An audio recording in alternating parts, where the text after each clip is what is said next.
बिस्मिल्लाहिर्रहमानिर्रहीम। आइए हम सब जानते हैं कि हज क़िरान और हज तमत्तो किसे कहते हैं। हज क़िरान हज व उम्रा दोनों का इहराम एक साथ बांध कर पहले उम्रा करना फिर हज करना। तो देखिए हज क़िरान में क्या करना है, पहले आपको हज व उम्रा दोनों का इहराम तो एक साथ बांधेंगे, लेकिन पहले उम्रा करेंगे फिर हज करेंगे बाद में।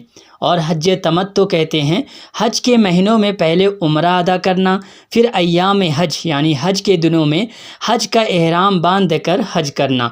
तो गोया हज तमत्तो कहते हैं हज के महीने में आप पहले जाकर उम्रा करेंगे, फिर अय्याम हज यानी हज के जो 5 दिन होते हैं उसमें हज का एहराम बांध कर तब आप हज करेंगे। आप हमारे चैनल से जुड़े रहें, आपको हज की फ़जीलत, हज के मसाइल बड़े आसान तरीके से मालूम हो जाएंगे। हो सके तो हमारे चैनल को सब्सक्राइब कर लें।